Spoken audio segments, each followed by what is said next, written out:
그날 이후 인생은 달라졌다. 그날 저를 알아보는 사람은 아무도 없었습니다. 정장을 입고 회장실에 들어섰을 때 그들은 고개를 숙였고 저는 조용히 자리에 앉았습니다. 그리고 제 바로 맞은편에 앉아있던 두 사람이 제 친부모라는 사실을 그들만 모르고 있었습니다. 대표님, 잠시만 기다려주시면 이번 계약 관련해 설명드리겠습니다. 그 말을 듣는 순간 제 귀에서는 심장이 쿵하고 울렸습니다. 저는 그들에게 말하고 싶었습니다. 저 기억 안 나세요? 비 오는 날 당신들이 버리고 간 그 아이가 바로 접니다. 하지만 저는 웃었습니다. 아주 조용히, 아주 차갑게요. 왜냐하면 이 자리에 오기까지 저는 30년을 기다려왔기 때문입니다. 오늘 이 이야기를 꺼내는 이유는 복수를 자랑하고 싶어서가 아닙니다. 버려진 아이가 어떻게 살아남았는지, 그리고 성공 앞에서 부모가 어떤 얼굴을 했는지 그날의 진실을 말씀드리고 싶어서입니다. 제가 처음 버려진 건 아직 제 이름도 제대로 말하지 못하던 나이였습니다. 정확히 몇 살이었는지는 기억나지 않습니다. 다만 기억은 희미하지만 장면 하나만큼은 아직도 생생합니다. 비가 오던 날이었습니다. 가을이었던 것 같습니다. 나뭇잎들이 젖은 아스팔트 위에 흩어져 있었고 하늘은 잿빛이었습니다. 차 안에는 축축한 공기가 가득했고 앞 유리창에는 빗방울이 끊임없이 흘러내렸습니다. 뒷좌석에 앉아있던 저는 앞자리에 앉은 두 사람의 뒷모습을 바라보고 있었습니다. 남자는 운전을 하고 있었고 여자는 창밖을 보고 있었습니다. 아무도 말이 없었습니다. 차가 어느 건물 앞에 멈췄습니다. 남자가 시동을 끄고 차에서 내렸습니다. 여자는 뒤를 돌아보지 않은 채 그대로 앉아 있었습니다. 남자가 뒷문을 열었습니다. 이제 내려야 해. 그 목소리는 차갑고 단호했습니다. 저는 무슨 말인지 이해하지 못했지만 본능적으로 무서웠습니다. 손을 내밀었지만 아무도 잡아주지 않았습니다. 금방 올게. 여자가 작게 중얼거렸습니다. 그것이 제가 들은 부모의 마지막 목소리였습니다. 영상 시청하시기에 앞서 구독과 좋아요 꼭 부탁드립니다. 영상 제작에 큰 힘이 됩니다. 감사합니다. 남자가 제 손을 잡고 건물 안으로 들어갔습니다. 복도는 길었고 형광등 불빛은 너무 밝았습니다. 어떤 방 앞에서 멈췄고 문이 열렸습니다. 낯선 얼굴의 여자가 저를 내려다봤습니다. 잠깐만 여기 있어. 남자가 말했습니다. 그리고 뒤도 돌아보지 않고 복도를 걸어갔습니다. 저는 그 뒷모습을 바라봤습니다. 복도 끝에서 남자는 사라졌고 다시는 돌아오지 않았습니다. 그날 이후 제 인생은 완전히 바뀌었습니다. 보호소라는 곳이었습니다. 처음에는 임시로 머무는 곳인 줄 알았습니다. 며칠만 있으면 다시 데리러 올 거라고 생각했습니다. 하지만 며칠이 지나고 몇 주가 지나고 몇 달이 지나도 아무도 오지 않았습니다. 보호소에는 저 같은 아이들이 많았습니다. 모두 비슷한 이유로 이곳에 왔습니다. 버려졌거나 학대를 당했거나 부모가 사라졌거나. 우리는 서로의 이야기를 묻지 않았습니다.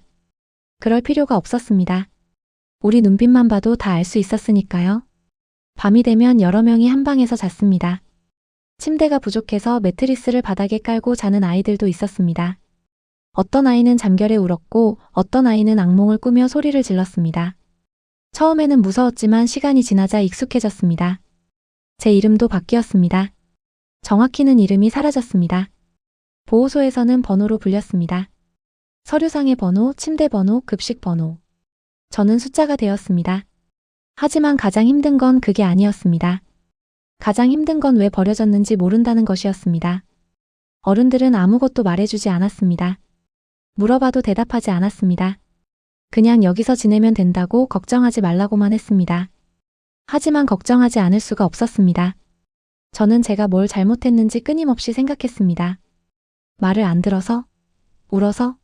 아니면 제가 나쁜 아이여서? 답을 찾을 수 없었습니다. 몇 년이 지나고 초등학교에 입학했습니다. 보호소에서 통학을 했습니다. 학교에 가는 것이 처음에는 신기했습니다. 새로운 아이들을 만났고 선생님도 있었고 운동장도 있었습니다. 하지만 곧 깨달았습니다. 제가 다른 아이들과 다르다는 것을. 첫 번째 학부모 상담 날이었습니다. 다른 아이들은 엄마나 아빠 손을 잡고 교실로 들어왔습니다. 저는 혼자였습니다. 보호소 선생님이 대신 왔지만 그분은 제 부모가 아니었습니다. 반 아이들이 물었습니다. 너 엄마는? 너 아빠는? 저는 대답하지 못했습니다. 무슨 말을 해야 할지 몰랐습니다. 그냥 고개를 숙였습니다. 시간이 지나자 아이들은 알게 되었습니다. 제가 보호소에서 온다는 것을, 부모가 없다는 것을, 그리고 그때부터 저는 다르게 취급받기 시작했습니다. 직접적인 괴롭힘은 아니었습니다. 하지만 무언가 미묘하게 달랐습니다. 단체 사진을 찍을 때 자연스럽게 구석으로 밀려났고 생일 파티에 초대받지 못했고 소풍날 도시락을 혼자 먹었습니다. 운동회가 가장 힘들었습니다. 학부모 달리기, 가족 함께하는 게임, 응원전. 모든 것이 가족 단위였습니다. 저는 관람석에 혼자 앉아서 다른 아이들이 부모와 함께 웃는 모습을 지켜봤습니다. 그때 처음으로 느꼈습니다. 분노를. 왜 저는 저런 모습을 가질 수 없는 걸까? 왜 저는 혼자인 걸까? 왜 저를 버린 걸까? 그날 밤 보호소 방에서 이불을 뒤집어 쓰고 울었습니다. 소리를 내지 않으려고 이를 악물었습니다. 아무도 모르게 울었습니다. 그리고 다짐했습니다. 언젠가 반드시 그들을 찾아내겠다고. 왜 버렸는지 물어보겠다고. 중학교에 올라가면서 상황은 더 악화됐습니다. 사춘기가 찾아왔고 정체성에 대한 혼란이 시작됐습니다. 다른 아이들은 부모와 싸우기도 하고 반항하기도 했지만 그래도 집이 있었고 돌아갈 곳이 있었습니다. 저는 그런 것조차 없었습니다. 보호소 규칙은 엄격했습니다. 통금 시간, 외출 제한, 모든 것이 통제되었습니다. 반항하고 싶어도 반항할 대상이 없었습니다. 화를 내고 싶어도 누구에게 화를 내야 할지 몰랐습니다. 그래서 안으로 삭혔습니다. 모든 감정을 안으로 눌러 담았습니다. 겉으로는 조용하고 말이 없는 아이가 되었습니다. 선생님들은 제가 모범적이라고 칭찬했지만 사실 저는 그냥 무너지지 않으려고 버티고 있었을 뿐이었습니다. 중학교 2학년 때였습니다. 진로 상담 시간이 있었습니다. 담임 선생님이 물었습니다. 장래희망이 뭐니? 저는 잠시 생각했습니다. 그리고 대답했습니다. 돈을 많이 버는 사람이요. 선생님이 웃었습니다. 구체적으로 무슨 직업? 저는 진지하게 말했습니다. 아직 모르겠지만 누구에게도 무시당하지 않을 만큼 성공하고 싶어요. 선생님의 표정이 변했습니다. 걱정스러운 듯 안쓰러운 듯한 얼굴이었습니다. 하지만 저는 진심이었습니다. 그때부터 저는 목표가 생겼습니다. 막연했지만 확실한 목표였습니다. 성공하는 것, 강해지는 것, 다시는 버려지지 않을 만큼. 고등학교에 진학했습니다. 일반 고등학교였습니다. 보호소에서 나와 기숙사 생활을 시작했습니다. 처음으로 조금의 자유를 얻었습니다. 하지만 자유에는 책임이 따랐습니다. 보호소와 달리 기숙사비를 스스로 벌어야 했습니다. 정부 지원금도 있었지만 충분하지 않았습니다. 그래서 아르바이트를 시작했습니다. 처음 한 일은 신문 배달이었습니다. 새벽 4시에 일어나 자전거를 타고 동네를 돌았습니다. 겨울에는 손이 꽁꽁 얼었고 여름에는 땀이 비 오듯 흘렀습니다. 학교가 끝나면 편의점에서 일했습니다. 저녁 6시부터 10시까지. 손님을 응대하고 물건을 정리하고 바닥을 닦았습니다. 주말에는 공사장에서 막일을 했습니다. 무거운 짐을 나르고 청소를 하고 허드레질을 했습니다. 몸은 고됐지만 돈이 필요했습니다. 공부는 밤에 했습니다. 새벽 1시, 2시까지 책상에 앉아 있었습니다. 졸음이 쏟아지면 찬물로 세수를 하고 다시 앉았습니다. 성적은 중위권이었습니다. 최상위권으로 올라가고 싶었지만 시간과 체력이 따라주지 않았습니다. 그래도 포기하지 않았습니다. 반 친구들은 저를 이상하게 봤습니다. 점심시간에 잠을 자고 쉬는 시간에도 책상에 엎드려 있고 친구들과 어울리지 않는 저를. 어떤 친구가 물었습니다. 너 왜 맨날 혼자 있어? 저는 대답했습니다. 바빠서. 그게 끝이었습니다. 더 이상 설명하지 않았습니다. 설명할 필요도 없었고 이해받을 거라고 기대하지도 않았습니다. 고등학교 3학년이 되었습니다. 진로를 결정해야 했습니다. 대학에 갈 것인가, 취업을 할 것인가. 저는 고민했습니다. 대학에 가고 싶었지만 등록금이 문제였습니다. 장학금을 받아도 생활비가 필요했습니다. 하지만 취업을 하면 더 이상 공부할 기회가 없을 것 같았습니다. 결국 대학을 선택했습니다. 야간 대학이었습니다. 낮에는 일하고 밤에는 수업을 듣기로 했습니다. 입학하고 첫 학기가 시작되었습니다. 낮에는 여러 아르바이트를 전전했습니다. 식당, 주차장, 경비 가리지 않고 일했습니다. 저녁에는 학교에 가서 수업을 들었습니다. 몸은 한계에 다다랐습니다. 수업 중에 졸기도 했고 일하다가 넘어지기도 했습니다. 하지만 멈출 수 없었습니다. 그때 제 인생 목표는 단 하나였습니다. 다시는 누구에게도 버려지지 않을 만큼 강해지자. 그 목표가 저를 지탱하게 했습니다. 힘들 때마다 그 다짐을 떠올렸습니다. 무너질 것 같을 때마다 이를 악물고 버텼습니다. 대학교 2학년이 되던 해 우연히 인생을 바꿀 기회를 만났습니다. 대학교 2학년 봄이었습니다. 낮 시간 아르바이트를 하나 더 구하려고 구인 광고를 보고 있었습니다.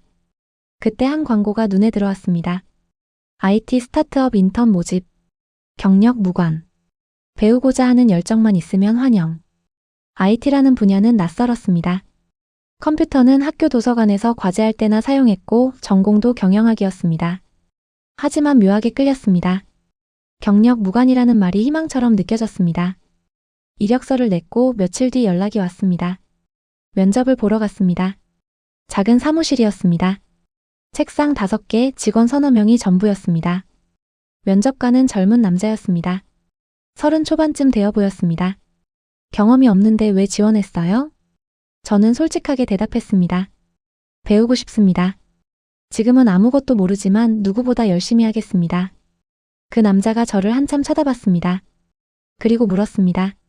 밤낮 가리지 않고 일할 수 있어요? 저는 고개를 끄덕였습니다.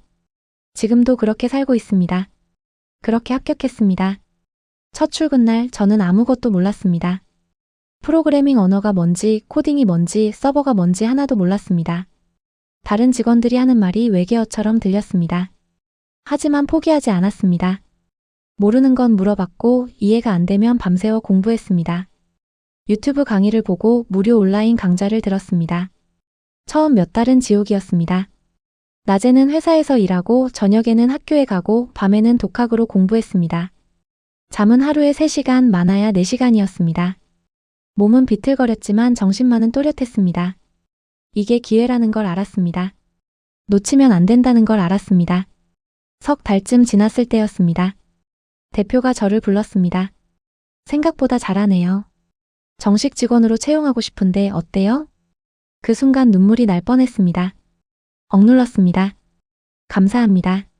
최선을 다하겠습니다. 그때부터 제 인생이 조금씩 바뀌기 시작했습니다. 회사는 작았지만 성장하고 있었습니다. 새로운 프로젝트가 계속 들어왔고 저도 점점 더 많은 일을 맡게 되었습니다. 실수도 많이 했습니다. 밤새 작업한 코드가 오류투성이인 적도 있었고 클라이언트 앞에서 데모가 터진 적도 있었습니다. 하지만 매번 배웠습니다. 같은 실수는 반복하지 않았습니다. 넘어질 때마다 일어났고 일어날 때마다 더 강해졌습니다. 대학은 졸업했습니다. 성적은 좋지 않았지만 졸업장은 받았습니다.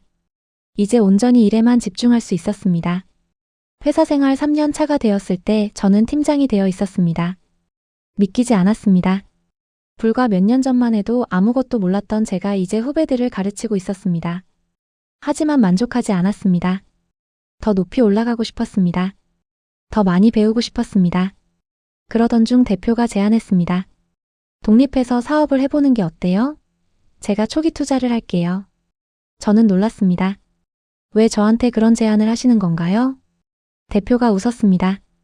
당신은 제가 본 사람 중에 가장 절실한 사람이에요. 절실한 사람은 포기하지 않거든요. 그 말에 가슴이 뜨거워졌습니다. 고민했습니다. 며칠 밤을 고민했습니다. 실패하면 어쩌나. 빚을 지면 어쩌나. 다시 바닥으로 떨어지면 어쩌나. 하지만 결국 결정했습니다. 해보기로. 28살 작은 사무실을 얻었습니다. 직원은 저 혼자였습니다. 책상 하나, 컴퓨터 한 대가 전부였습니다. 첫 프로젝트를 따냈습니다. 작은 회사의 홈페이지 제작이었습니다.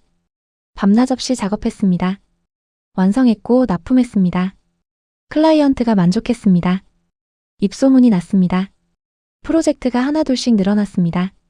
직원을 뽑았습니다. 처음에는 1명, 그 다음에는 2명. 사무실이 좁아져서 더 큰 곳으로 이사했습니다. 하지만 순탄하지만은 않았습니다. 첫 번째 위기는 돈 문제였습니다. 클라이언트가 대금을 주지 않았습니다. 계약서는 있었지만 강제할 방법이 없었습니다. 직원 월급을 줘야 하는데 통장에는 돈이 없었습니다. 제 개인 돈을 털어넣었습니다. 적금을 깼고 아껴뒀던 돈을 모두 썼습니다. 그렇게 한 달을 버텼고 다행히 다른 프로젝트 대금이 들어와 위기를 넘겼습니다. 두 번째 위기는 사기였습니다. 큰 프로젝트라며 접근한 업체가 있었습니다. 계약금을 받고 작업을 시작했는데 중간에 연락이 끊겼습니다. 알고 보니 사기 조직이었습니다. 경찰에 신고했지만 돌아오는 건 없었습니다. 몇 개월치 작업이 허공으로 날아갔습니다. 분했지만 어쩔 수 없었습니다. 다시 일어서야 했습니다. 그때마다 생각했습니다. 포기하면 다시 그 아이로 돌아간다고. 버려진 그 아이로 돌아간다고. 그 생각이 저를 다시 일으켜 세웠습니다. 회사는 조금씩 성장했습니다. 직원이 10명이 되었고 20명이 되었습니다.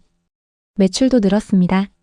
이름 없던 작은 회사가 업계에서 조금씩 알려지기 시작했습니다. 30살이 되던 해였습니다. 큰 전환점이 찾아왔습니다. 대기업에서 프로젝트 제안이 들어왔습니다. 규모가 컸습니다. 성공하면 회사가 한 단계 도약할 수 있는 기회였습니다. 하지만 실패하면 회사가 무너질 수도 있었습니다. 고민했습니다.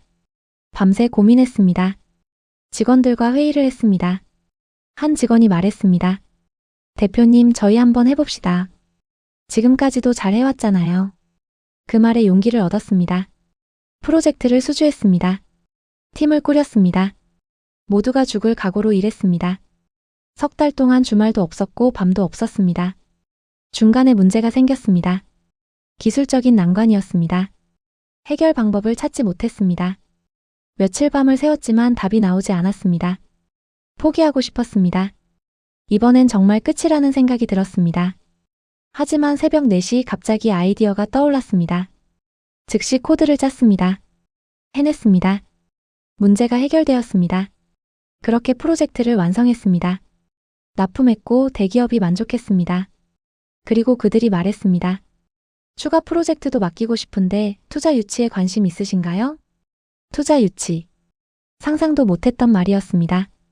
관심 있습니다. 그렇게 첫 투자를 받았습니다. 10억 원이었습니다. 평생 본 적 없는 돈이었습니다. 회사는 급성장했습니다. 사무실을 강남으로 옮겼고 직원을 50명까지 늘렸습니다. 새로운 사업 분야로 확장했습니다. 언론에서 관심을 가지기 시작했습니다. 인터뷰 요청이 들어왔습니다. 신문에 제 얼굴이 실렸습니다. 맨손에서 시작한 IT 벤처 CEO, 연매출 100억 돌파. 그 기사를 보면서 저는 웃지 못했습니다. 성공했습니다. 돈도 벌었습니다. 사람들이 알아봤습니다. 하지만 기쁘지 않았습니다. 그 순간 제 머릿속에는 단 한 가지 생각만 떠올랐습니다. 그 사람들은 지금 어디서 뭘 하고 있을까? 저를 버린 그 사람들은 지금 어떻게 살고 있을까? 신문에 난 제 얼굴을 볼까? 혹시 알아볼까? 아니면 여전히 제 존재조차 모를까? 그날 밤 오랜만에 과거를 떠올렸습니다. 버려지던 그날, 보호소에서의 날들, 혼자 울던 밤들. 그리고 처음으로 진지하게 생각했습니다. 그들을 찾아야겠다고. 찾아서 뭘 할 건지는 몰랐습니다. 따지고 싶은 건지, 보여주고 싶은 건지, 아니면 그냥 확인하고 싶은 건지. 하지만 찾아야 한다는 확신만은 있었습니다. 사람을 고용했습니다. 사설 탐정이었습니다. 제가 가진 정보는 많지 않았습니다. 버려진 날짜, 장소, 그리고 희미한 기억 속 얼굴. 탐정이 말했습니다. 쉽지 않을 겁니다. 하지만 해보겠습니다. 몇 주가 지났습니다. 연락이 왔습니다. 몇 가지 단서를 찾았습니다. 만나서 얘기하죠. 탐정 사무소에서 만났습니다. 탐정이 서류를 꺼냈습니다. 당시 보호소 기록을 확인했습니다. 입소 날짜와 장소가 맞습니다. 제 심장이 빨리 뛰기 시작했습니다. 그리고 당시 그 지역 주민등록 이동 기록을 추적했습니다. 비슷한 시기에 이사간 가족들을 찾았습니다.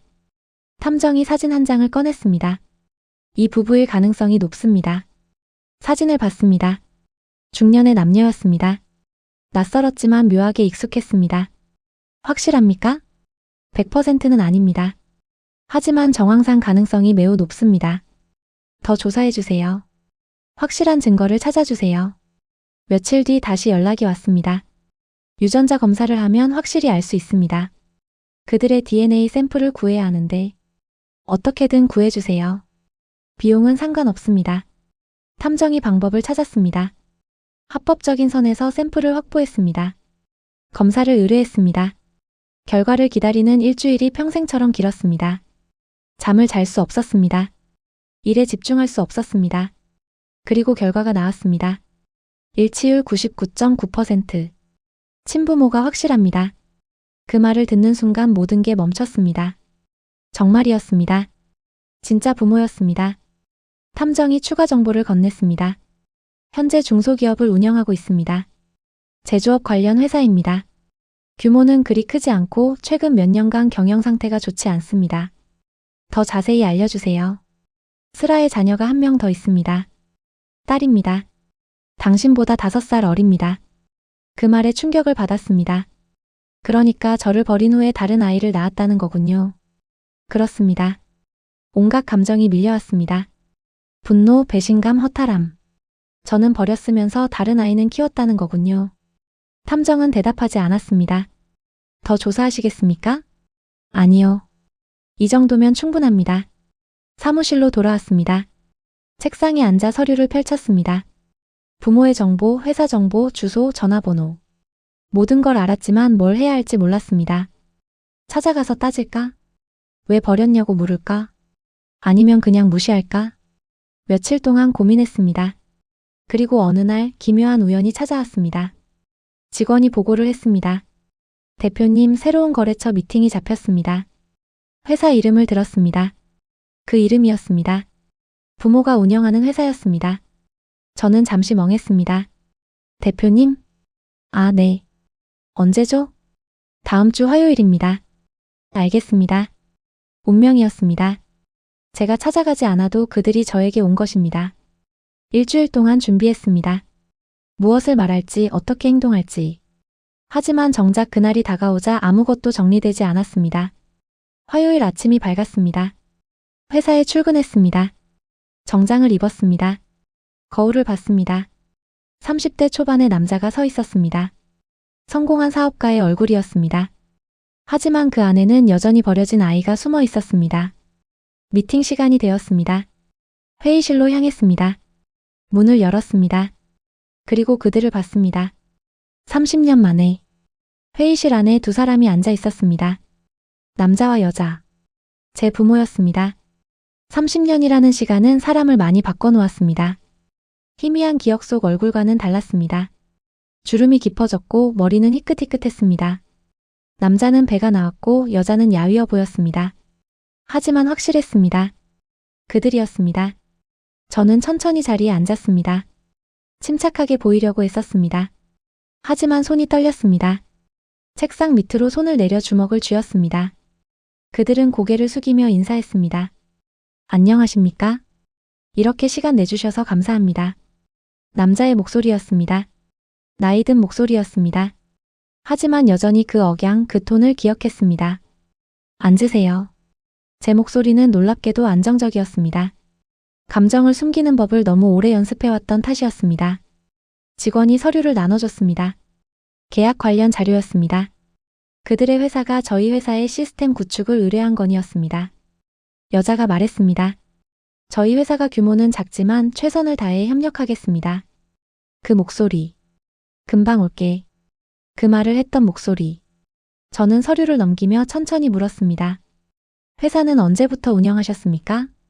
한 15년 정도 되었습니다. 15년. 저를 버리고 15년 뒤에 사업을 시작했다는 뜻이었습니다. 가족 경영이신가요? 네, 저희 부부가 함께 운영하고 있습니다. 자녀분은? 잠시 침묵이 흘렀습니다. 여자가 대답했습니다. 딸이 하나 있습니다. 아직 학생이고요. 딸 하나. 저는 없는 존재였습니다. 그 순간 무언가가 가슴속에서 끌어올랐습니다. 하지만 꼭 눌렀습니다. 아직 아니었습니다. 사업은 어떻습니까? 요즘 경기가 안 좋다던데. 남자가 한숨을 쉬었습니다. 솔직히 말씀드리면 어렵습니다. 이번 계약이 저희에게는 정말 중요합니다. 절박함이 묻어나는 목소리였습니다. 아이러니했습니다.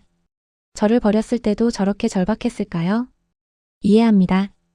그런데 궁금한 게 있는데요. 네, 말씀하세요.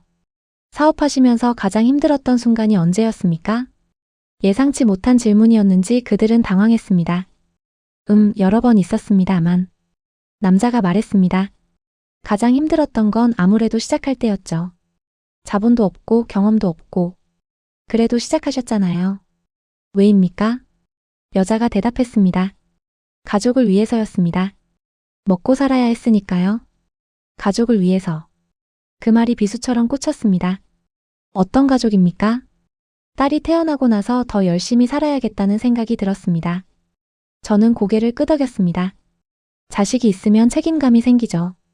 네, 맞습니다. 그래서 절대 포기할 수 없었겠네요. 자식 때문에. 그렇습니다. 부모라는 게 그런 거 아니겠습니까? 부모. 그 단어가 입 밖으로 나오는 순간 저는 거의 참지 못할 뻔했습니다. 잠시 화장실 좀 다녀오겠습니다. 자리에서 일어났습니다. 회의실을 나와 복도를 걸었습니다.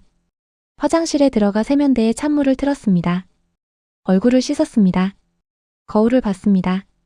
붉어진 눈, 떨리는 입술. 진정하라고 스스로에게 말했습니다. 아직 아니라고. 다시 회의실로 돌아왔습니다.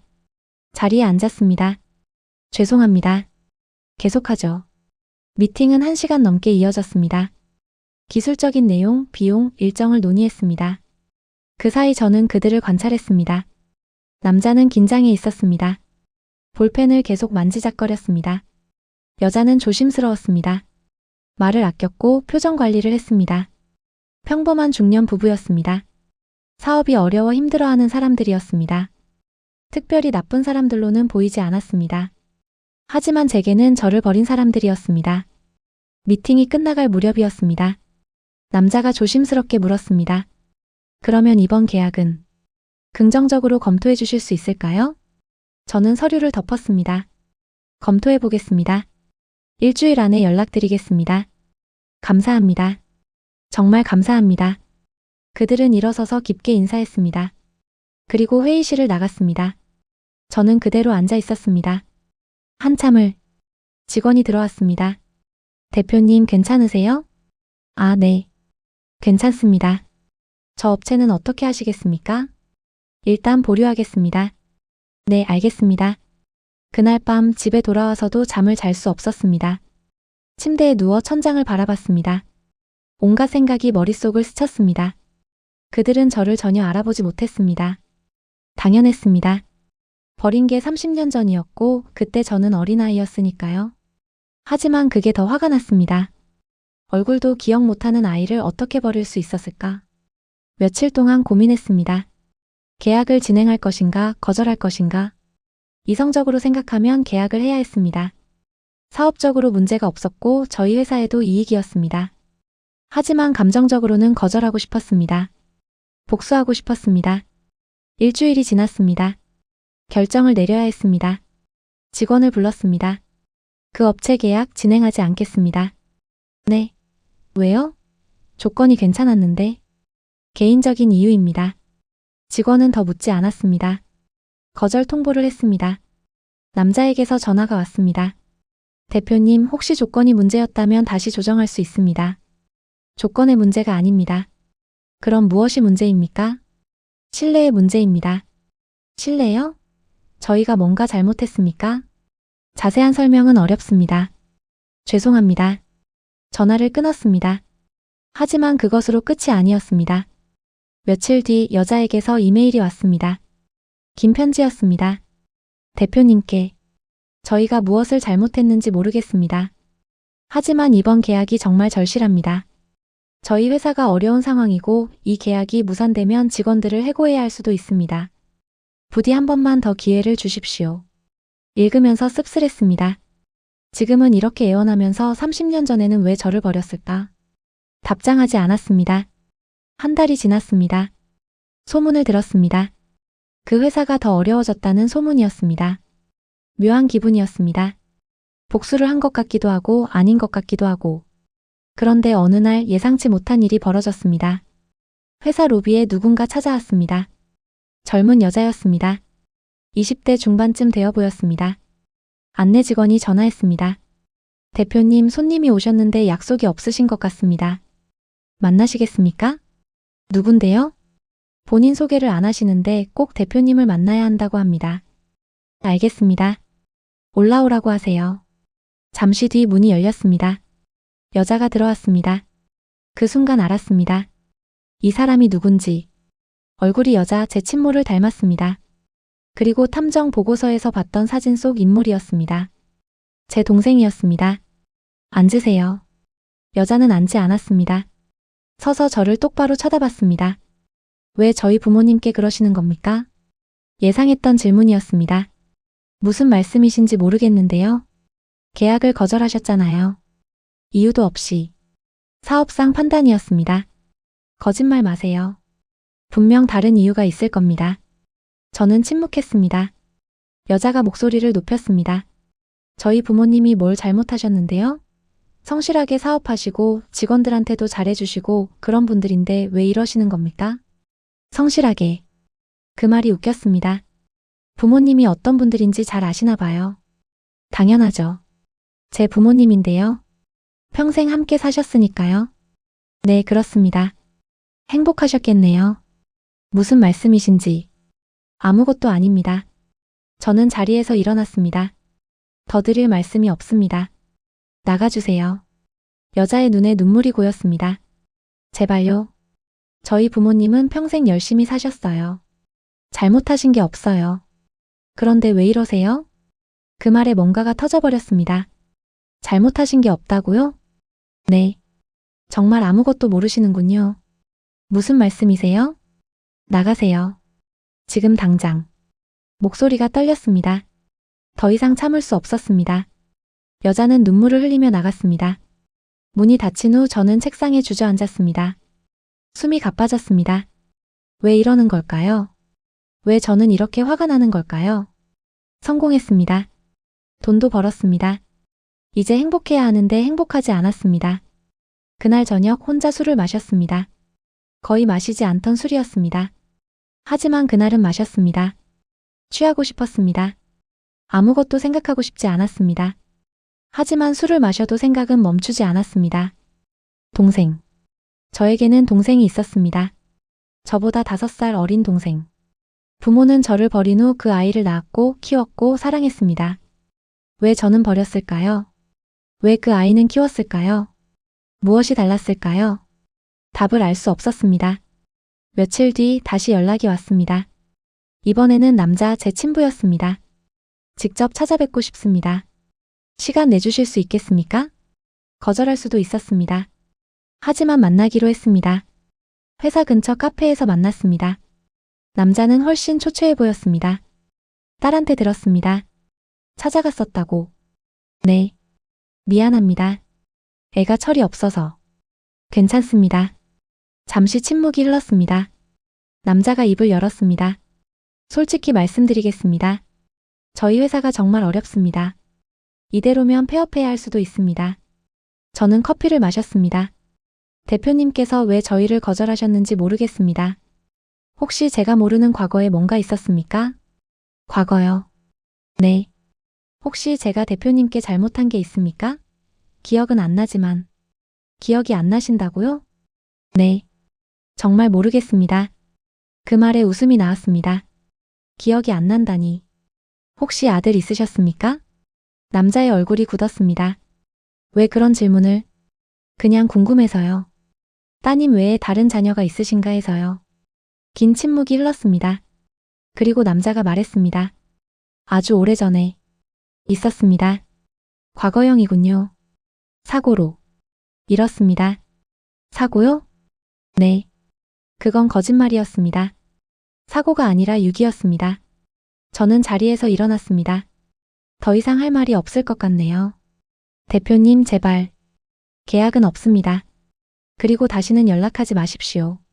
카페를 나왔습니다. 뒤에서 남자가 뭐라고 말했지만 듣지 않았습니다. 그날 이후 그들에게서 더 이상 연락은 오지 않았습니다. 하지만 소문은 들렸습니다. 그 회사가 결국 부도가 났다는 소문이었습니다. 복수를 한 것일까요? 잘한 것일까요? 알 수 없었습니다. 다만 한 가지 확실한 건 제 마음이 전혀 편하지 않다는 것이었습니다. 몇 주가 지났습니다. 일상은 계속되었습니다. 회사 일, 미팅, 계약. 모든 게 평소와 같았습니다. 하지만 저는 달랐습니다. 밤마다 잠을 설쳤습니다. 꿈을 꾸었습니다. 어린 시절의 꿈, 버려지던 날의 꿈. 일에 집중할 수 없었습니다. 회의 중에도 멍했습니다. 직원들이 걱정했습니다. 대표님, 요즘 많이 피곤해 보이세요. 휴가 좀 다녀오시는 게 어떨까요? 괜찮습니다. 하지만 괜찮지 않았습니다. 어느 날 밤 문득 생각했습니다. 진짜 이유가 뭐였을까? 왜 저를 버렸을까? 사고로 잃었다는 거짓말. 그 뒤에 숨겨진 진실은 무엇일까? 알고 싶었습니다. 정확히 알고 싶었습니다.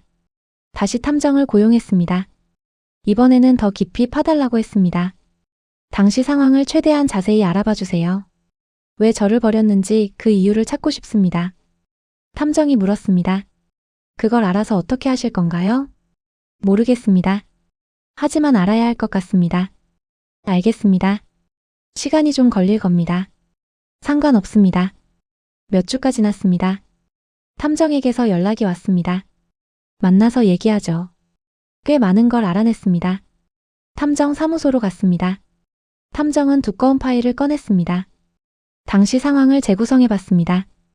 여러 기록과 증언을 토대로 저는 숨을 죽이고 들었습니다. 당신이 버려진 건 정확히 30년 전 가을이었습니다. 당시 당신 나이는 4살이었습니다. 4살. 기억이 희미한 이유를 알 것 같았습니다. 당시 그 부부는 20대 후반이었습니다. 결혼한 지 얼마 안 됐고 경제적으로 매우 어려웠습니다.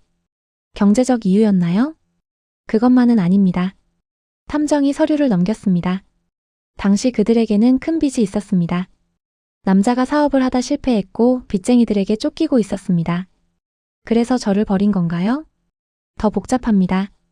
당시 병원 기록을 찾았습니다. 병원 기록이요? 당신은 태어날 때부터 건강이 좋지 않았습니다. 선천적인 질환이 있었습니다. 저는 몰랐습니다. 지금은 건강한데요. 치료를 받아서 나은 겁니다. 보호소에서 수술을 받았다는 기록이 있습니다. 그 수술 비용이 문제였던 건가요? 그렇습니다.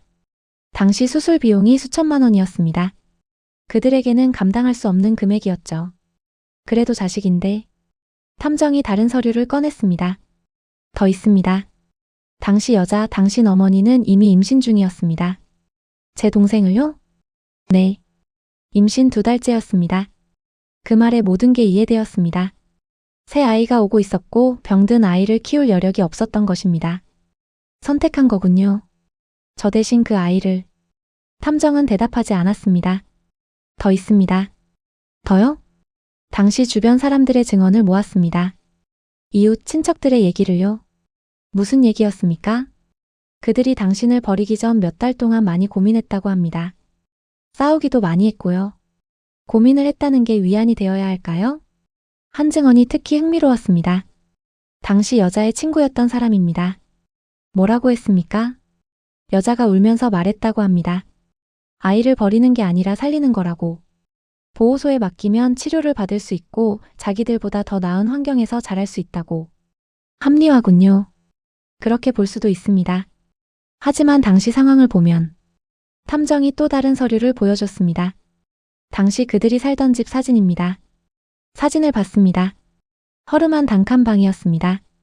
보증금도 못 내고 월세로 살았습니다. 전기가 끊긴 적도 있었고요.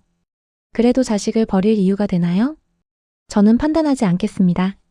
다만 사실을 전달할 뿐입니다. 저는 서류를 내려놨습니다. 그 후에는요? 저를 버린 후에는 어떻게 살았습니까? 몇 년간 힘들게 살았습니다. 빚을 갚느라 고생했습니다. 그러다 남자가 취직을 했고 조금씩 안정되었습니다. 딸이 태어난 건요? 당신을 버린 지 7개월 후였습니다. 건강하게 태어났습니다. 저는 씁쓸하게 웃었습니다. 운이 좋았네요. 건강한 아이라서.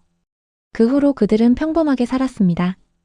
열심히 일하고 저축하고 15년 전에 작은 회사를 차렸습니다. 행복하게 살았겠네요. 겉으로는 그래 보입니다. 하지만요? 몇 가지 정황을 보면 완전히 잊고 산 건 아닌 것 같습니다. 무슨 뜻입니까? 매년 특정 날짜에 절에 다녀온 기록이 있습니다. 당신이 버려진 날입니다. 저는 말문이 막혔습니다. 그리고 여자는 가끔 심리 상담을 받았다는 기록도 있습니다. 우울증이었습니다. 그게 저 때문인가요? 확실하지는 않습니다. 하지만 시기적으로 연관이 있어 보입니다. 저는 고개를 숙였습니다. 복잡한 감정이 밀려왔습니다. 마지막으로 하나 더 있습니다. 뭡니까? 당신 동생은 이 사실을 모릅니다. 오빠가 있었다는 것을요? 왜 숨긴 거죠? 아마 말할 수 없었을 겁니다. 어떻게 설명하겠습니까? 내 오빠를 버렸다고. 그렇겠죠. 탐정이 파일을 닫았습니다. 이 정도가 제가 알아낸 전부입니다. 감사합니다. 이제 어떻게 하실 건가요? 모르겠습니다. 사무실로 돌아왔습니다. 책상에 앉아 창밖을 바라봤습니다. 모든 걸 알았습니다. 왜 버렸는지, 어떤 상황이었는지, 그 후 어떻게 살았는지. 하지만 알고 나니 더 복잡했습니다. 그들을 용서해야 할까요? 이해해야 할까요?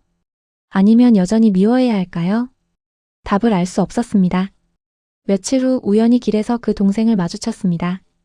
회사 근처 카페 앞이었습니다. 그녀도 저를 알아봤습니다. 잠시 머뭇거리더니 다가왔습니다. 저기 혹시 시간 괜찮으세요? 무슨 일입니까? 할 말이 있어서요. 잠깐만이라도요. 카페에 들어가 마주 앉았습니다. 여자가 먼저 말했습니다. 저번에는 무례하게 굴어서 죄송합니다. 괜찮습니다. 부모님 회사가 결국 문을 닫았어요. 알고 있습니다. 당신 때문입니다. 그 말에 뭔가 치밀어 올랐지만 참았습니다. 사업이란 게 원래 그런 겁니다. 사업이요? 이게 단순히 사업 문제인가요? 무슨 뜻입니까? 분명 개인적인 이유가 있을 거예요. 저희 부모님께 원한이 있으신 거죠? 저는 커피를 마셨습니다.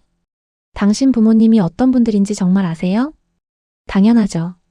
평생을 함께 살았는데요. 그렇군요.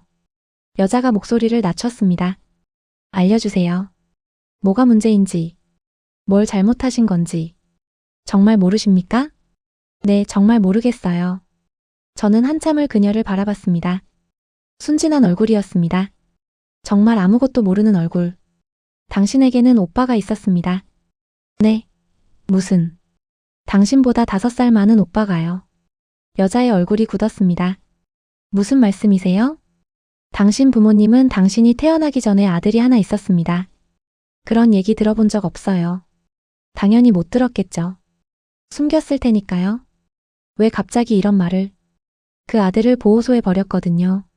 30년 전에. 여자는 고개를 저었습니다. 거짓말이에요. 우리 부모님은 그런 분들이 아니에요. 어떻게 확신하죠? 평생을 봐왔는데요. 저한테 얼마나 잘해주셨는데. 당신한테만요. 그 말에 여자가 할 말을 잃었습니다. 사실이에요. 확인해보세요. 당신 부모님께 물어보세요. 저는 자리에서 일어났습니다. 그리고 한 가지만 더 알려드리죠. 그 버려진 아이가 바로 접니다. 여자의 눈이 커졌습니다. 네. 그게 무슨. 이제 아시겠습니까? 왜 제가 계약을 거절했는지. 카페를 나왔습니다. 뒤에서 여자가 뭐라고 외쳤지만 돌아보지 않았습니다. 며칠 후 예상대로 연락이 왔습니다. 여자에게서였습니다. 만나야 해요. 꼭요. 만났습니다. 이번에는 조용한 공원이었습니다. 여자는 울먹이고 있었습니다. 부모님께 물어봤어요. 뭐라고 하시던가요? 처음에는 부인하셨어요. 그런 일 없다고. 하지만 계속 물으니까 인정하셨어요. 그렇군요. 정말이었어요. 오빠가 있었던 게. 네. 왜 그러신 거예요? 왜 버리신 거예요? 저도 궁금합니다. 여자가 눈물을 닦았습니다. 어머니가 울면서 말씀하셨어요. 어쩔 수 없었다고. 살릴 수가 없었다고. 변명이군요. 하지만 평생 후회하며 사셨대요. 단 하루도 잊은 적이 없다고. 그게 위안이 되나요? 여자는 대답하지 못했습니다. 저는 벤치에서 일어났습니다. 이제 아셨으니 됐죠. 기다려요. 왜요? 용서해 줄 수는 없나요? 그 말에 멈춰섰습니다. 용서요? 부모님이 진심으로 후회하고 계세요. 만나서 사과하고 싶어 하세요. 30년 만이요? 늦었지만 그래도. 저는 고개를 저었습니다. 아직은 아닙니다. 언제쯤이면? 모르겠습니다. 어쩌면 영원히. 그리고 공원을 떠났습니다. 그날 밤 혼자 생각했습니다. 용서. 그게 가능할까요? 그들이 후회한다고 해서 제 상처가 아물까요? 아니, 애초에 용서받을 자격이 있기는 한 걸까요? 하지만 한편으로는 생각했습니다. 제가 이러는 게 맞는 걸까? 복수가 답일까? 혼란스러웠습니다. 한 달이 지났습니다. 그 사이 저는 아무에게도 연락하지 않았고 아무에게서도 연락받지 않았습니다. 회사 일에 집중하려 했습니다. 새로운 프로젝트, 새로운 계약. 하지만 머릿속은 복잡했습니다. 밤마다 꿈을 꾸었습니다. 어떤 날은 어린 시절의 꿈, 어떤 날은 부모님을 마주하는 꿈. 깨어나면 땀에 젖어 있었습니다. 직원들이 눈치챘습니다. 대표님 괜찮으세요? 요즘 얼굴이 안 좋으신데. 괜찮습니다. 일이 좀 많아서요. 하지만 일 때문이 아니었습니다. 어느 날 저녁 사무실에 혼자 남아 있었습니다. 창밖을 보니 비가 내리고 있었습니다. 그날도 비가 왔었습니다. 버려지던 그날도. 문득 생각했습니다. 이대로 끝낼 수는 없을 것 같다고. 뭔가 마무리가 필요하다고. 그래서 결심했습니다. 직접 만나기로. 동생에게 연락했습니다. 부모님과 만나고 싶습니다. 셋이서만요. 정말이세요? 네. 약속 잡아주세요. 며칠 후 만남이 성사되었습니다. 조용한 한정식 집이었습니다. 저녁 시간이었습니다.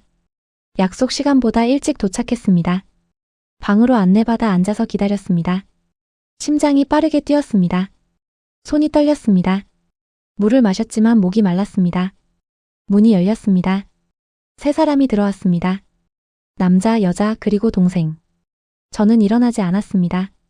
그대로 앉아서 그들을 바라봤습니다. 부모는 저보다 더 긴장한 것 같았습니다. 얼굴이 창백했고 손을 떨고 있었습니다. 앉으세요. 그들은 조심스럽게 자리에 앉았습니다. 동생이 말했습니다. 이렇게 자리를 만들어주셔서 감사합니다. 저는 대답하지 않았습니다. 그저 부모를 바라봤습니다. 긴 침묵이 흘렀습니다. 남자가 먼저 입을 열었습니다. 오랜만입니다. 오랜만이라는 표현이 맞나요? 30년 만인데요. 그 말에 남자는 고개를 숙였습니다. 여자가 떨리는 목소리로 말했습니다. 많이 컸네요. 저는 웃었습니다. 웃음이 나왔습니다. 당연하죠. 30년이 지났는데요. 미안합니다. 그 말에 뭔가 터질 것 같았습니다. 미안하다고요? 그게 끝입니까? 아니, 그게 아니라. 그럼 뭡니까? 30년 만에 만나서 미안하다는 말 한마디면 되는 겁니까? 목소리가 높아졌습니다. 참으려 했지만 참을 수 없었습니다. 알고 있습니다. 모든 걸 다 알아냈습니다. 두 사람은 고개를 들지 못했습니다. 경제적으로 힘들었다는 것, 빚이 있었다는 것, 제가 아팠다는 것, 치료비가 없었다는 것, 그리고 새 아이가 오고 있었다는 것. 여자가 눈물을 흘리기 시작했습니다. 하지만 그게 이유가 되나요? 그게 자식을 버릴 이유가 됩니까? 우리도. 어쩔 수 없었어. 어쩔 수 없다고요? 저는 주먹을 쥐었습니다. 4살짜리 아이를 낯선 곳에 버리고 가는 게 어쩔 수 없는 일이었습니까? 정말 미안해. 당신들이 떠난 후 제가 어떻게 살았는지 아세요? 두 사람은 대답하지 못했습니다. 매일 기다렸습니다. 다시 데리러 올 거라고 믿었습니다. 하지만 아무도 오지 않았죠. 미안해, 정말. 보호소에서 자랐습니다. 여러 명이 한 방에서 잤고 이름 대신 번호로 불렸습니다. 남자가 얼굴을 감쪽습니다. 학교에서는 왕따였습니다. 부모 없는 아이라고 손가락질 받았습니다. 그만. 왜요? 듣기 싫으세요? 당신들이 만든 인생인데요. 정말 미안하다. 어떻게든 용서를. 용서요? 저는 자리에서 일어났습니다. 용서를 바라십니까? 지금? 제발. 제가 얼마나 외로웠는지 아세요? 얼마나 힘들었는지 아세요? 알아. 모릅니다. 절대 모릅니다. 당신들은 절대 모릅니다. 목소리가 떨렸습니다. 눈물이 날 것 같았지만 참았습니다. 운동회 날 혼자 앉아서 다른 아이들이 부모랑 노는 걸 봤습니다. 생일날 혼자 케이크도 없이 지냈습니다. 아플 때 간호해줄 사람이 없었습니다. 여자가 흐느끼기 시작했습니다. 그런데 당신들은 어떻게 살았습니까? 새 아이 낳고 행복하게 살았죠? 우리도 힘들었어. 힘들었다고요? 저는 비웃었습니다. 저보다 더 힘들었을까요? 버려진 아이보다. 동생이 끼어들었습니다. 오빠, 부모님도 정말 후회하셨어요. 평생을. 입 다물어요. 동생은 입을 다물었습니다. 저는 다시 부모를 바라봤습니다. 후회했다고요? 정말입니까? 정말이야. 단 하루도 잊은 적 없어. 그럼 왜 찾지 않았습니까? 두 사람은 대답하지 못했습니다. 찾을 수 있었잖아요. 어디 있는지 알았잖아요. 보호소에 연락하면 됐잖아요. 우리도 생각은 했어. 하지만 뭡니까? 용기가 없었어. 미안하다고 말할 용기가 없었다고요. 저는 허탈하게 웃었습니다. 용기가 없어서 30년을 버렸다는 거군요. 정말 미안해. 정말 미안하다는 말을 몇 번이나 들었는지 모르겠네요. 저는 다시 자리에 앉았습니다. 한 가지 묻겠습니다. 솔직하게 대답해 주세요. 뭐든지 물어봐. 당신들은 절 사랑한 적 있습니까? 긴 침묵이 흘렀습니다. 여자가 떨리는 목소리로 말했습니다. 사랑했어. 정말 사랑했어. 거짓말. 아니야, 정말이야. 사랑했으면 버리지 않습니다. 우리도 선택의 여지가 없었어. 언제나 선택은 있습니다. 당신들은 저 대신 다른 걸 선택한 거예요. 아니야, 그게 아니라. 그럼 뭡니까? 우리는 살아남아야 했어. 살아남기 위해 아이를 버렸다는 거군요. 저는 고개를 저었습니다.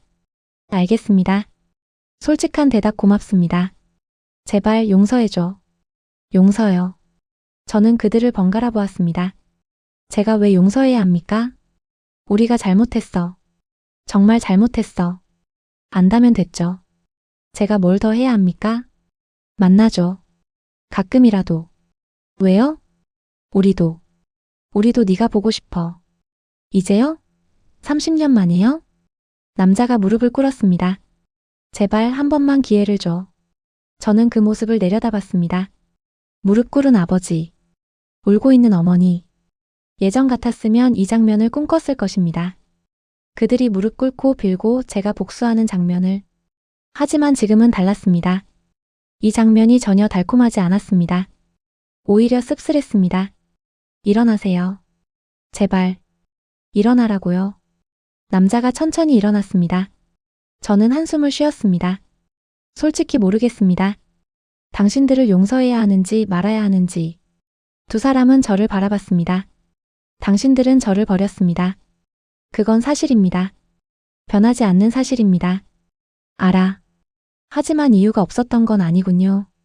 최선의 선택은 아니었지만 나름의 이유는 있었던 거죠. 우리도 살고 싶었어. 모두가 살고 싶었어. 저는 고개를 끄덕였습니다. 이해합니다. 완전히는 아니지만 조금은 이해합니다. 그럼. 하지만 그렇다고 용서하는 건 아닙니다. 두 사람의 표정이 어두워졌습니다. 용서는 쉽지 않습니다. 30년의 상처를 몇 마디 말로 치유할 수는 없습니다. 알아. 그래도 한 가지는 말씀드릴 수 있습니다. 뭐니? 저는 이제 괜찮습니다. 두 사람은 고개를 들었습니다.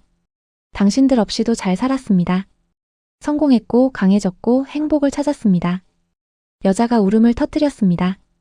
다행이다. 정말 다행이야. 그러니 더 이상 죄책감 가지지 마세요. 저는 괜찮으니까요. 정말 미안해. 알고 있습니다. 저는 자리에서 일어났습니다. 이제 가보겠습니다. 기다려. 여자가 손을 뻗었지만 닿지 않았습니다. 다시 만날 수 있을까? 모르겠습니다. 시간이 필요합니다. 얼마나? 많이요. 아주 많이요. 그리고 방을 나왔습니다. 복도를 걸으며 뒤를 돌아보지 않았습니다. 뒤에서 울음소리가 들렸지만 멈추지 않았습니다. 식당을 나와 차에 올랐습니다. 시동을 걸고 한참을 그대로 앉아 있었습니다. 그리고 눈물이 났습니다. 30년 만에 처음으로 그들 앞에서 참았던 눈물을 흘렸습니다. 분노의 눈물인지 슬픔의 눈물인지 안도의 눈물인지 알 수 없었습니다. 그냥 눈물이 났습니다. 한참을 울었습니다. 아무도 없는 차 안에서 소리내어 울었습니다. 그리고 어느 순간 울음이 멈췄습니다. 거울을 봤습니다. 눈이 퉁퉁 부은 얼굴이 보였습니다. 하지만 묘하게 마음이 가벼웠습니다. 뭔가 내려놓은 것 같았습니다. 차를 몰았습니다. 집으로 가는 길이었습니다. 밤거리는 고요했습니다. 신호등이 바뀌고 차들이 지나갔습니다. 모든 게 평범했습니다. 집에 도착해서 샤워를 하고 침대에 누웠습니다. 오랜만에 편하게 잠들 수 있을 것 같았습니다. 그날 밤 꿈을 꾸지 않았습니다. 다음날 아침 눈을 떴을 때 햇살이 창문으로 들어오고 있었습니다. 일어나서 창문을 열었습니다. 신선한 공기가 들어왔습니다. 새로운 하루가 시작되고 있었습니다. 회사에 출근했습니다. 직원들이 인사했습니다. 대표님 안녕하세요. 안녕하세요. 오늘은 얼굴이 좀 밝으신데요? 그래요? 네, 뭔가 좋은 일 있으세요? 저는 웃었습니다. 그런 것 같기도 하네요. 사무실에 앉아 일을 시작했습니다. 이메일을 확인하고 회의 일정을 정리하고 보고서를 검토했습니다. 일상이었습니다. 평범한 일상. 하지만 뭔가 달랐습니다. 마음이 조금 더 가벼웠습니다. 점심시간에 동생에게서 연락이 왔습니다. 어제 고마웠어요. 저는 답장했습니다.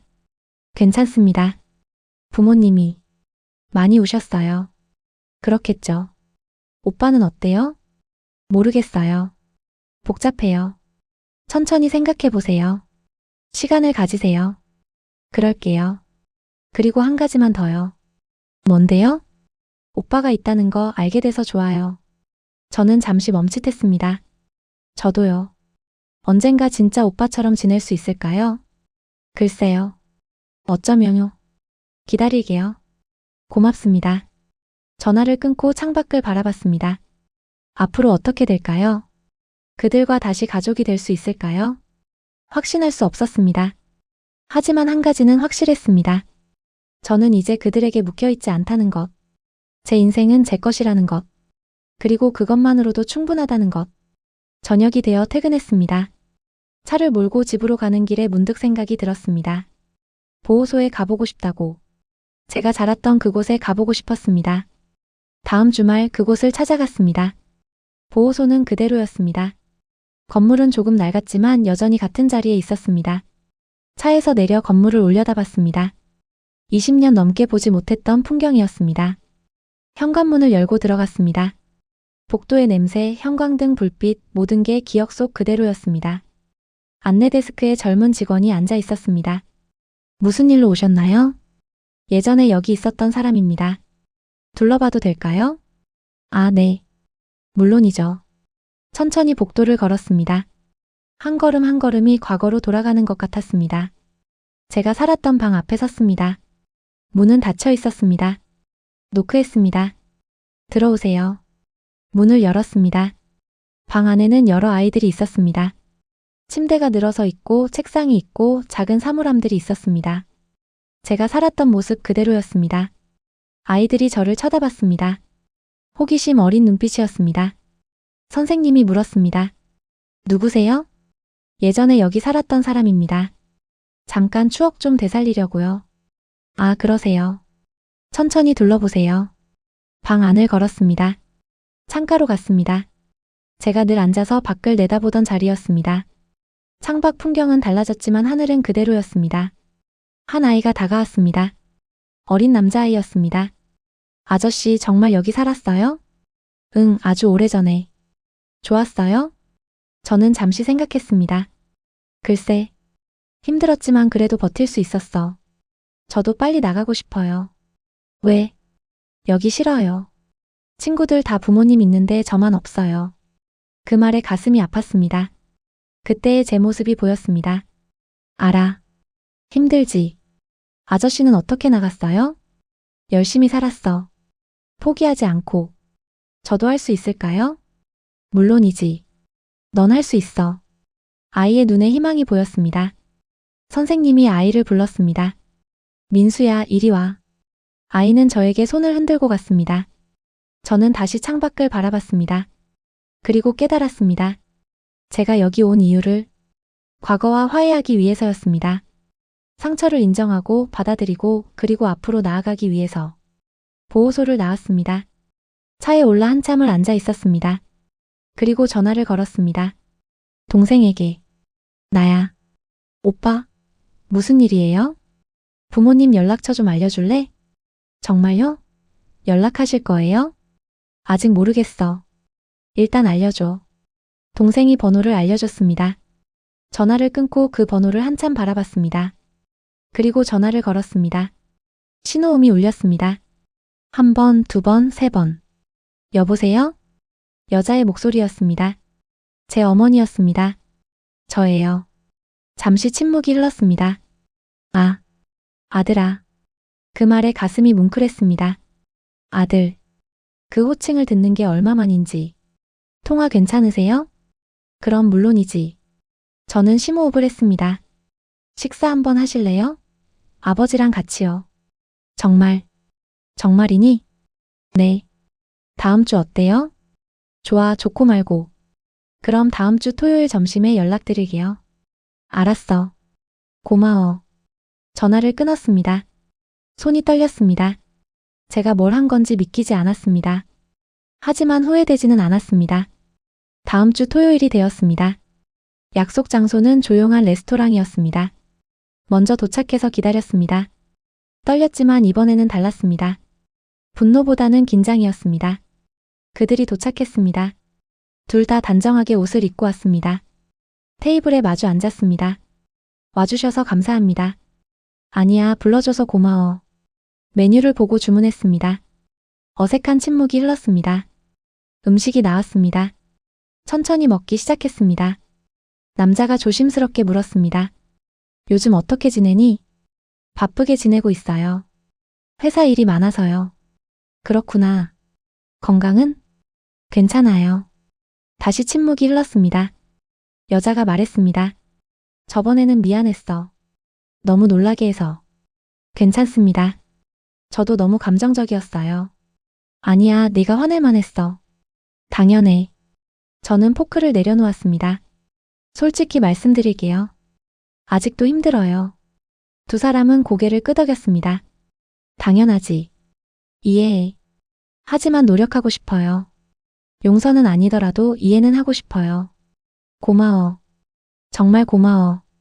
시간이 필요할 거예요. 오래 걸릴 수도 있어요. 괜찮아. 기다리게.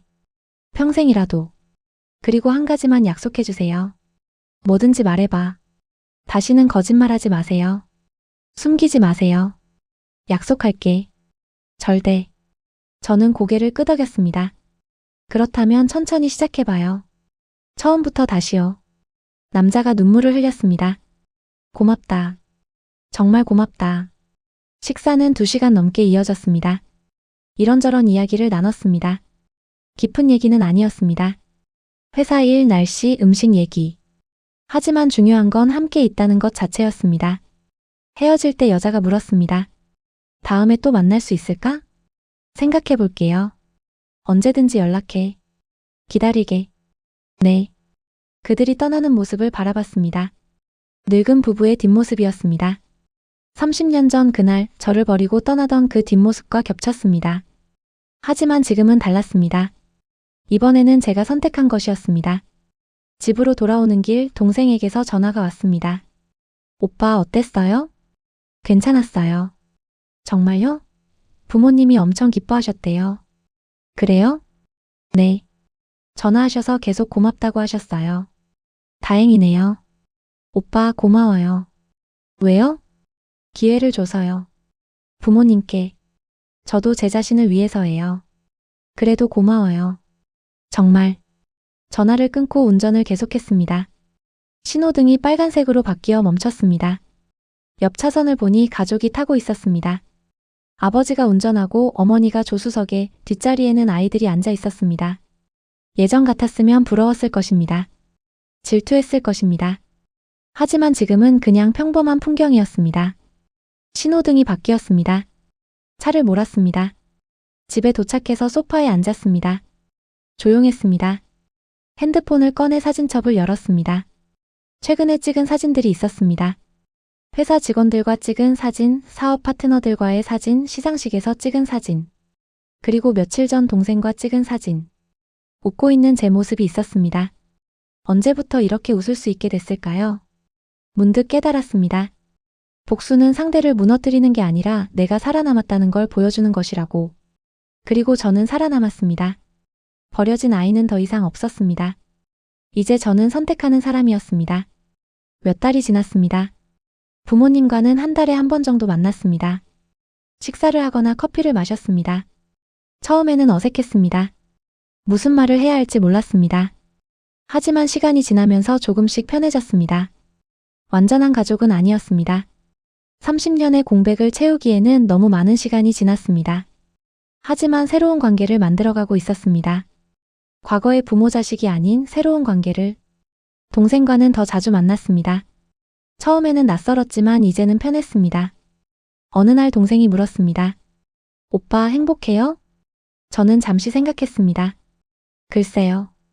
행복이 뭔지 정확히는 모르겠어요. 그럼 뭐예요? 평화로워요. 마음이 평화로워요. 그것도 행복 아닐까요? 그런가요? 네. 저는 그렇게 생각해요. 저는 웃었습니다. 그렇다면 행복한 거겠네요. 회사는 계속 성장했습니다. 더 큰 투자를 받았고 더 많은 직원을 고용했습니다. 언론에서도 자주 다뤘습니다. 성공 스토리 자수성가한 CEO. 하지만 저는 과거를 얘기하지 않았습니다. 버려진 아이였다는 것, 보호소에서 자랐다는 것. 그건 제 것이었습니다. 저만 간직하고 싶었습니다. 어느 날 보호소에서 연락이 왔습니다. 후원을 부탁드리고 싶어서 연락드렸습니다. 저는 망설이지 않았습니다. 얼마가 필요하신가요? 기본 시설 개선에 5천만 원 정도. 1억 드리겠습니다. 그리고 정기 후원도 하겠습니다. 정말이세요? 네. 제가 예전에 그곳에 있었거든요. 아, 그러셨군요. 아이들에게 잘 써주세요. 특히 꿈을 가질 수 있도록 도와주세요. 감사합니다. 정말 감사합니다. 전화를 끊고 창밖을 바라봤습니다. 제가 할 수 있는 일이었습니다. 과거의 저를 돕는 일. 1년이 지났습니다. 부모님과의 관계는 안정되었습니다. 여전히 완벽하지는 않았지만 나름의 방식으로 이어지고 있었습니다. 명절에는 함께 시간을 보냈습니다. 생일에는 연락을 주고받았습니다. 작은 것들이었지만 의미가 있었습니다. 어느 추석날이었습니다. 온 가족이 모였습니다. 부모님, 동생, 그리고 저. 식사를 하고 차를 마시며 이런저런 얘기를 나눴습니다. 여자가 오래된 앨범을 꺼냈습니다. 이거 보여줄까 했는데. 괜찮겠니? 뭔데요? 네가 어렸을 때 사진이야. 저는 놀랐습니다. 그런 게 있었어요? 몇 장 안 되지만. 간직하고 있었어. 앨범을 펼쳤습니다. 오래된 사진 몇 장이 있었습니다. 2~3살쯤 되어 보이는 아이가 웃고 있었습니다. 제가 맞았습니다. 이렇게 작았구나. 귀여웠어. 정말 귀여웠어. 사진을 넘겼습니다. 1장, 2장.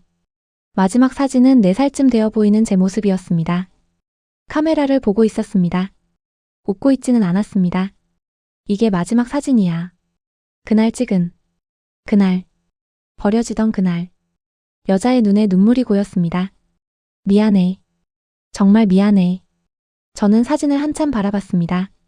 그리고 말했습니다. 이제 됐어요. 정말. 됐니? 네. 이제 그만 미안해하세요. 고마워. 고맙다. 그날 밤 집으로 돌아오며 생각했습니다. 용서했을까요? 완전히 용서한 걸까요? 확신할 수 없었습니다. 하지만 한 가지는 확실했습니다. 더 이상 그 과거에 묵혀있지 않다는 것. 이제 앞으로 나아갈 수 있다는 것. 그리고 그것만으로도 충분했습니다. 지금 이 순간 30년이라는 시간을 돌아보며 생각합니다. 버려진 아이는 살아남았습니다. 상처는 남았지만 무너지지 않았습니다. 복수를 꿈꿨지만 결국 선택한 건 평화였습니다. 그리고 깨달았습니다. 진짜 복수는 상대를 무너뜨리는 게 아니라 내가 행복해지는 것이라고. 진짜 승리는 증오하지 않는 것이라고. 오늘도 저는 살아갑니다. 과거를 잊지 않으면서도 과거에 갇히지 않으며, 상처를 인정하면서도 상처에 정의되지 않으며, 그렇게 하루하루를 살아갑니다. 그리고 언젠가는, 어쩌면 먼 미래에는 완전히 용서할 수 있을지도 모릅니다. 아니면 못할 수도 있습니다. 하지만 그것도 괜찮습니다. 중요한 건 제가 선택한다는 것이니까요. 이제 저는 버려진 아이가 아닙니다. 저는 살아남은 사람입니다. 강해진 사람입니다. 그리고 계속해서 살아갈 사람입니다. 혹시 지금 버려졌다고 느끼는 분이 있다면 이 말만은 꼭 전하고 싶습니다. 당신의 인생은 그날로 끝난 게 아닙니다. 어쩌면 이제 시작일지도 모릅니다. 상처는 당신을 정의하지 않습니다. 상처를 어떻게 극복하느냐가 당신을 정의합니다. 그리고 기억하세요. 당신은 혼자가 아닙니다. 긴 이야기 들어주셔서 감사합니다.